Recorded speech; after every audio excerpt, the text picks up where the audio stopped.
why you will be asking me that, but for real, hear me out. Like on the surface, it's literally like basketball, fine art. Two completely different vibes, but I can't help but feel like my energy is shifting because my favorite people are coming back to the court.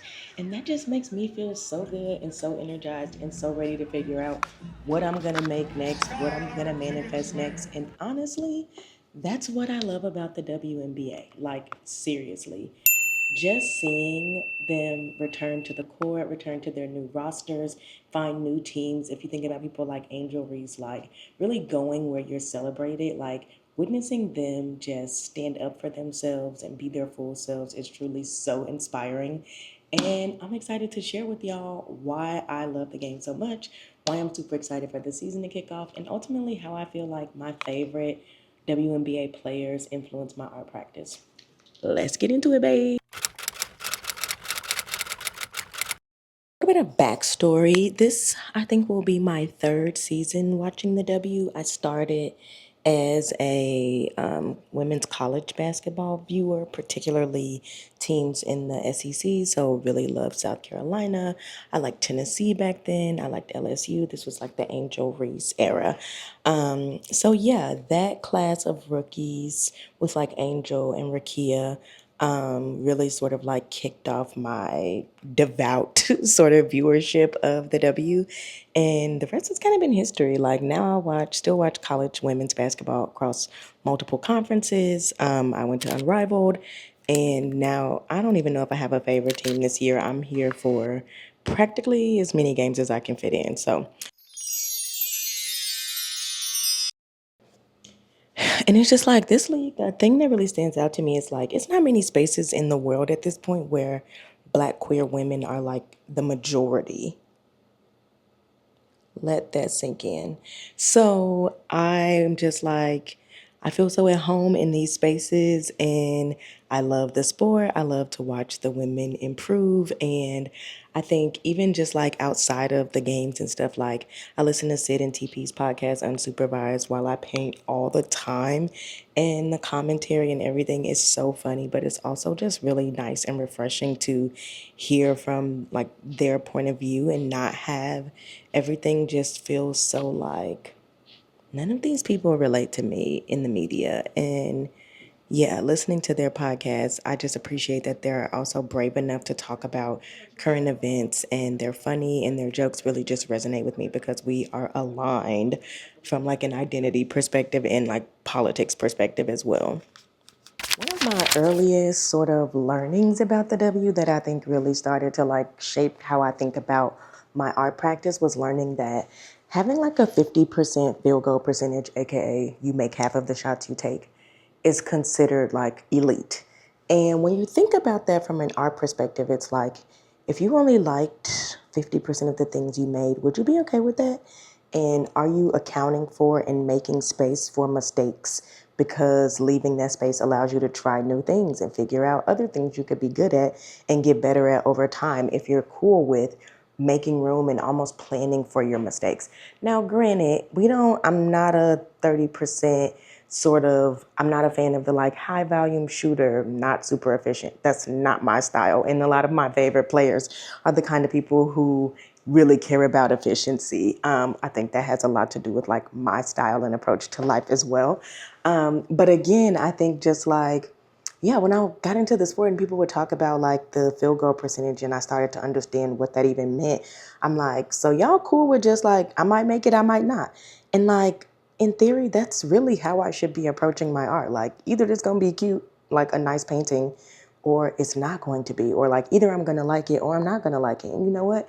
I can turn the page, flip the easel, whatever, and like do something else. So that's the thing that I think really started to shift. I'm like, these athletes are elite. When you think of like your Asia Wilson, your Nafisa Collier, even Stewie, like Angel Reese, I'm just thinking about like, they have brands and things that they decide to specialize in, and that doesn't stop them from sort of reaching into these other stats and things that they can do on the court to add more value and figuring out how to do that. And they still leave room for like, hey, I'm not going to make every shot I take. That's okay. And what could it be like if we approached our creative things in this way? Not from, I need to measure my success all the time, but more so, not everything's going to be a hit. That doesn't mean you don't show up and try. Definitely keep showing up after it's not a hit and see what happens. So this is the area I like to call permission to fail. Permission to be not great. Permission to be having room for improvement. That's it. Permission to have room for improvement, because you can be an elite athlete and not make every shot that you take, not have zero turnovers. Like, these things are amazing, but you have a lot of reps where you have that turnover and you miss even more shots than you anticipated missing to get to the place where you're excellent. And you just got to give yourself permission to have room for growth. Okay, one other thing that's come to mind also is like watching film. And I really like this YouTube series called Film School, where basically Candace Parker like meets with the player and breaks down different highlights from a player.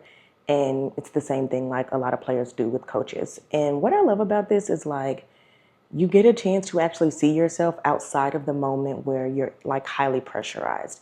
And so, honestly, having this channel and making videos and getting to reflect on how I spend my time in the studio, like what I was up to over the past week when I make like studio diaries and things, all of that helps me sort of like reflect and process and sort of like really get the most value out of the things that I'm doing.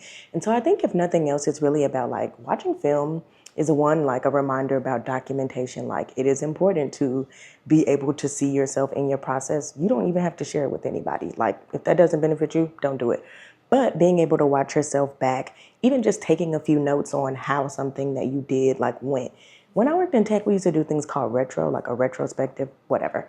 The best part about it was that you kind of walk away like, how can I be better? What was good about that? What do I not want to repeat? And that's just helpful for not repeating the same mistakes and getting to make improvements in areas project over project. So for me, my version of watching film is like getting to make my videos, edit them, watch them back, get feedback from people about the video and how they resonated. And if nothing else, I have a lot of footage of me painting, so I know how I'm holding the brush. Sometimes I know how I mixed up a color. All of that is helpful for identifying like, am I doing this right? If it's kind of like working out too, where it's like you have somebody who can like check your form. Being able to look back at my own footage is me getting to check my form. Am I showing up in the world the way that I want to? Am I going to the kind of events I want to go to? Does my painting process like feel conducive to what I want to create? All of that can be taken from just watching and knowing that a lot of these players are watching film and figuring out ways to get better, and knowing that by observing and reflecting, that's like a big way to do it. Ooh, and let me tell y'all about my favorite players. Okay, in no particular order, just like my favorite players and what I love about them. One, Asia Wilson. I just love that she's so congenial, so humble, and also excellent. And she seems very like genuine and authentic too. Like, she's true to her Southern self, and she doesn't change that based on like the different spaces that she's in. Love her. And I also love that she always credits her teammates, because it's like, it is a team sport. You can be excellent and still not be a champ or an MVP or an MVP 4 times. Like, you don't accomplish all that she's accomplished without, having other people who are there to help you along the way. So, love that she shouts out her team. Next, Angel Reese. I think I've mentioned her before, but honestly, I love my girl down. Watching her manifest her dreams, even just like off the court, from like Victoria's Secret things and just all of the brand stuff, like having her own shoe, wanting to be in fashion. Like, Angel literally does whatever she wants to do. And if you watch her story, it reminds me of like Doechii, another person I'm pretty inspired by. Just like the idea that I'm going to make myself undeniable and I'm going for every single thing that I want. Yeah, that's the energy I'm after. So, love Angel. I love Skylar. She's so competitive, and I have a lot of that in me. Like, I hate losing. So much so sometimes I won't play, which that's a problem. But, like, I love her will to win. And also, I love her fits. One thing she gonna do, put her shit on. A tunnel fit, ate it every time. So, love Skylar. And then The last thing is sort of like grouping is my point guards. It took me a long time to kind of understand like what the job of a point guard is and really understanding like impacting a game outside of the stats, but I've arrived, and luckily I'm not one of those people who just gets on the internet saying wild things before I know what I'm talking about. So, my favorite point guards right now, I really enjoy watching Chelsea Gray's game, and just I think she's a great example of helping me understand like what that leadership looks like on the floor and having that vision and the wild passes that she manages to pull off. And so she's kind of set the standard for what I think that looks like. And then as I watched the college game and gotten to see players sort of evolve over time and now coming to the W, Raven Johnson, obviously, of Dawn's Daycare. I've learned a ton watching her game about like what it means to be a point guard and be like a representation of your coach on the floor. And it's just so fascinating to me, like, oh yes, if we all had an amazing leader, what might we accomplish? So I think Raven is one of those, and Olivia Miles as well. I've always just loved her game even since her Notre Dame days. And now I'm excited to see her with the Lynx and watch her career evolve. How could I forget my fave, Nneka Agumake? I think I mentioned like my favorites are players who have like high efficiency and just, there is a right way to play and they approach it in that way. And Nneka is one of those people for me. Not to mention her off-court contributions to the game as a whole, being a part of like the WNBPA, the Players Association, and vice president. No, she's the president, and Nafisa is the vice president. And both of their leadership, I think, helped them really move the game forward financially and from an opportunity perspective for all the players. And that's just incredibly admirable. And I appreciate that she shows up in that way for the players. And like, we really all need advocates like that. So.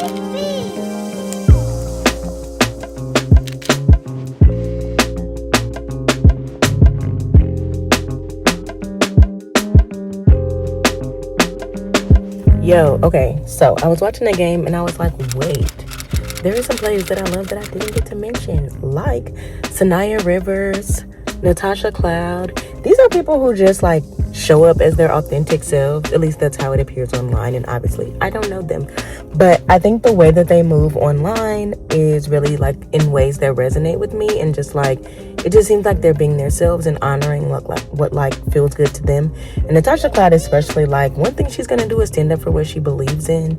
And I really just love that about her.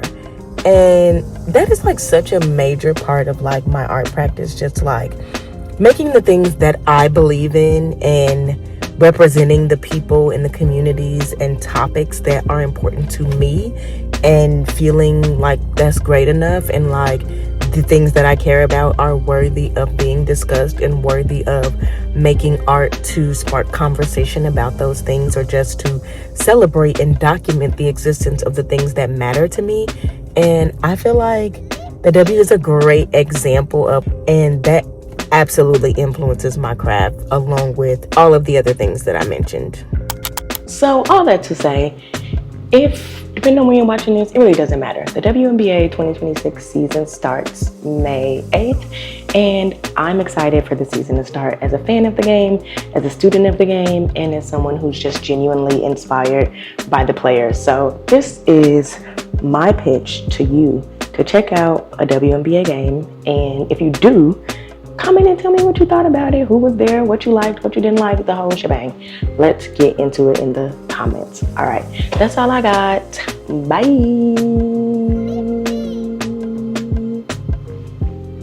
And if you like this video and you want to know what kind of art I make once I'm inspired, I'll add some other videos that you should check out. All right, that's all I got today. Bye.